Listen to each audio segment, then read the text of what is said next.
പറഞ്ഞുതരാം. ഈ ലഹരി മാഫിയനെ കണ്ടുപിടിക്കാൻ വലിയ പാടൊന്നുമില്ല. ഇവിടെ ആരും ചെയ്യില്ല. ഞാൻ പറഞ്ഞുതരാം. ഇപ്പം അണ്ണനെ ലഹരി കഞ്ചാവ് അടിച്ചതിന് പിടിച്ചു. കഞ്ചാവ് കയ്യിൽ നിന്ന് ഇത്ര ഗ്രാമ പിടിച്ചു. അണ്ണനെ വെച്ചിട്ട് അണ്ണൻ ആര് തിന്നു എന്ന് പറഞ്ഞു കഴിഞ്ഞാൽ മറ്റവനാ തന്നത്. അവനെ പിടിക്കാം. അവൻ ആര് കൊടുത്തു? ഇങ്ങനെ പിടിച്ച് ഇത് ഉന്മൂലനം ചെയ്യാൻ കഴിയും. എന്തുകൊണ്ട് ചെയ്യില്ല? ആദ്യം ഇവിടുത്തെ രാഷ്ട്രീയ പാർട്ടി, ഇപ്പം ഭരിക്കുന്ന പാർട്ടിയുടെ പോരായ്മ ഞാൻ പറയത്തുള്ളൂ. എല്ലാം സിനിമാക്കാരാണ്. ഞാൻ കുറെ കാര്യങ്ങളുണ്ട്. എല്ലാരും സിനിമാക്കാർ ലഹരി ഉപയോഗിക്കുന്നു. ഫോട്ടോ വെച്ച് മട്ടാഞ്ചേരി ഗ്യാങ്ങിന് ഡ്രഗ്സ് ഉണ്ടെന്ന് ശ്രീനിവാസ പറഞ്ഞ കട്ടാണ്. അതൊരു ക്രിയേറ്റിവിറ്റിയുടെ ഭാഗമാണ്. നമുക്കറിയാം, ക്രിയേറ്റിവിറ്റിയുടെ ഭാഗമായിട്ടാണ് ഡ്രഗ്സ്, ആൽക്കഹോൾ, സെക്സ്, ഈ 3 കാര്യം വരുന്നത്. പിന്നെ സിനിമ ഫീൽഡ് 4 ചതിയുള്ളത്, ബിസിനസ് ആയതാണ്. ഈ 4 കാര്യം സിനിമ ഫീൽഡിലുള്ളത്. ഇത് 3 പൃഥ്വിരാജ് പറഞ്ഞോട് എനിക്ക് യോജിപ്പില്ല. ലഹരിയുടെ ആവശ്യമില്ലല്ലോ ക്രിയേറ്റ് ചെയ്യാനായിട്ട്. പുള്ളി പറഞ്ഞ ഒരാൾ പോലും കവിത എഴുതിയിട്ടില്ല. ഞാൻ പറ്റി ഇപ്പൊ ഈ വയലാർ രാമവർമ്മ പറഞ്ഞ ലിറിക്സ് ചെയ്യുന്ന ആള്, അയാൾക്ക് കള്ളു കുടിച്ചിട്ടാണ് അയാൾ ലിറിക്സ് ചെയ്യുന്നത്. തകഴിക്ക് നോവൽ എഴുതെങ്കിൽ ആൽക്കഹോൾ വേണം. പിന്നെ ഷെർലക് ഹോംസിന് അയാൾക്ക് ബുക്ക് ചെയ്യുന്ന ഡ്രഗ്സ് വേണം.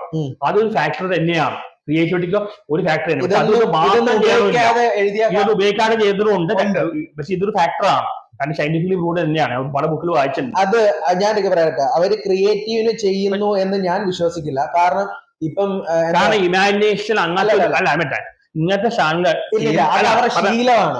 അത് ശരിയാവാം. ഇങ്ങനത്തെ കാര്യം ചെയ്യുമ്പോഴാണ് ഒരു ഇമാജിനേഷൻ അല്ലെങ്കിൽ റിയാലിറ്റി ഡിവിയേറ്റ് ചെയ്യുന്നത്. അവര് പറഞ്ഞിട്ടുണ്ടോ? അല്ല, അങ്ങനെയാണ്. പറഞ്ഞിട്ടില്ല. അപ്പൊ പിന്നെ അങ്ങനെ അത് സത്യമാവുന്നത്? അവര് പറഞ്ഞോ എനിക്ക് എഴുതണമെങ്കിൽ സയന്റിഫിക്കലി പ്രൂവ്ഡ് ആണ്. അത് സയന്റിഫിക്കലി ഒന്നുമല്ല. ആൾക്കാർ അടിച്ചേൽപ്പിക്കുന്ന കുറെ കാര്യങ്ങൾ ഈ പറഞ്ഞ ആരെങ്കിലും പറഞ്ഞോ? ഇപ്പം അല്ലല്ല, വയലാർ വന്ന് പറഞ്ഞോ ഞാനേ 2 പെഗ് അടിച്ചിട്ടാണ് കള്ളു കുടിക്കാതെ ഇടാൻ പറ്റില്ല. അത് പുള്ളി പറഞ്ഞു. പക്ഷെ ക്രിയേറ്റിവിറ്റിയുടെ ഒരു തലത്തിലേക്ക് പോകണമെങ്കിൽ, ആ റിയാലിറ്റിയെ ഡിവേറ്റ് ചെയ്ത് ഫാന്റസിയിലേക്ക് പോകണമെങ്കിൽ ഇതെല്ലാം ഒരു സ്റ്റിമുലേറ്റീവ് ഫാക്ടർ ആണെന്ന് ശാസ്ത്രീയമായി ചിരണ്ട. പക്ഷെ അത് അമിത ഭാവമാണ് പ്രശ്നം. ചിലർക്ക് കൺട്രോൾ ചെയ്ത് ഉപയോഗിക്കാം.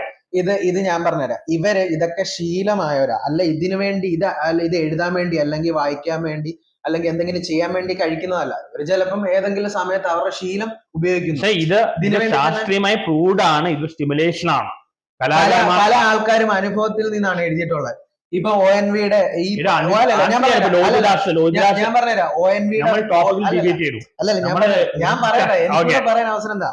ഇപ്പം ONV നിങ്ങൾ പറഞ്ഞു എന്താ പറയാ, പഴയ പാട്ടുകാരൊക്കെ എഴുതുന്ന കഞ്ചാവ് അടിച്ചിട്ട്. ഞാൻ പറഞ്ഞുതരാം. ONVയുടെ ഒരു പാട്ടുണ്ട്, അരികിൽ നീ ഉണ്ടായിരുന്നു.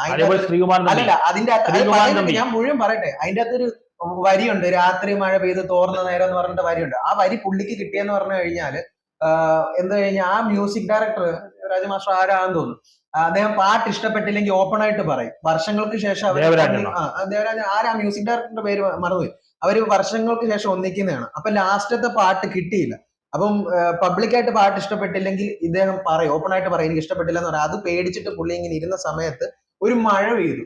മഴ പെയ്തിട്ട് ഇങ്ങനെ തോർന്ന് നിൽക്കുന്ന സമയത്ത് ഒരു പക്ഷി വന്നവിട്ടിരുന്ന് കരയുന്നുണ്ട്. ഓക്കെ, എന്നിട്ട് ആ ഇലയിൽ ഇങ്ങനെ തുള്ളി ഇങ്ങനെ വീഴുന്നുണ്ട്. അങ്ങനെ എഴുതിയ വരികളാണ് കാതരയായ ഒരു പക്ഷിയൻ ജാലകവാതിൽ വന്ന് മനസ്സിലായോ?